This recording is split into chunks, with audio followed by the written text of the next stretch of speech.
देखिए, जब हमको इंडिपेंडेंस मिली तो उस वक्त हमने जिस तरह से दूसरे सिस्टम को अडॉप्ट किया, तो हमारे जो स्टार्टिंग के लीडर्स थे उन्होंने कहा कि भाई हम fixed exchange rate system adopt करेंगे। एक ऐसा रेट जो गवर्नमेंट फिक्स करती है और उसमें फ्लक्चुएशंस नहीं होते, पब्लिक को वो एक ही फिक्स रेट पर मिलता है। जो फ्लक्चुएशंस होते हैं गवर्नमेंट अपने फॉरेक्स रिजर्व से उसको एडजस्ट करती है। फाइन, अभी शॉर्ट में तो हमारी गवर्नमेंट ने, हमारे लीडर्स ने डिसाइड किया कि हम foreign fixed exchange rate system adopt करेंगे, और हमारे लीडर्स ने हमारे इंडियन रुपीस को ब्रिटिश पाउंड से पैग कर दिया। अभी पैगिंग क्या, ये भी मैं प्रीवियस वीडियो में बता चुका हूं।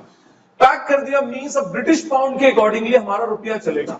अब सवाल ये उठता है कि साहब पैग क्यों कर दिया? तो देखिए, उसके पीछे कुछ रीजंस थे।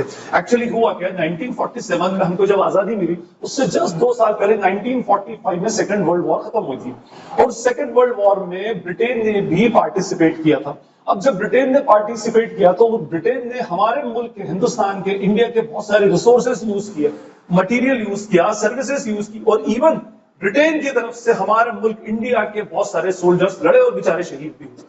तो सेकेंड वर्ल्ड वॉर में जो ब्रिटेन ने हमसे सर्विसेज, जो रिसोर्सेस लिए थे, उस रिसोर्सेस का पेमेंट उसको हमें करना था। अब वो पेमेंट जो था, ब्रिटेन ने हमको डायरेक्टली पे ना करते हुए उसके हमें स्टर्लिंग क्रेडिट्स इशू कर दिए।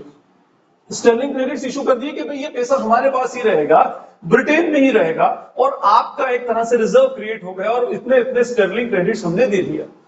अब प्रॉब्लम ये है, दूसरी बात, तो पहली बात तो ये हो गई, आपने समझ ली। दूसरी बात ये होती है कि जब फिक्स एक्सचेंज रेट सिस्टम हमको मेंटेन करना पड़ता है तो हमारे पास बहुत सारे फॉरेक्स रिजर्व होना चाहिए, क्योंकि जब इंटरनेशनल मार्केट में डॉलर की वैल्यू अप एंड डाउन होगी तब हम उसको कैसे एडजस्ट करेंगे? डॉलर बेचकर डॉलर खरीद कर ही तो करेंगे ना, तो हमारे पास फॉरेक्स रिजर्व होना चाहिए।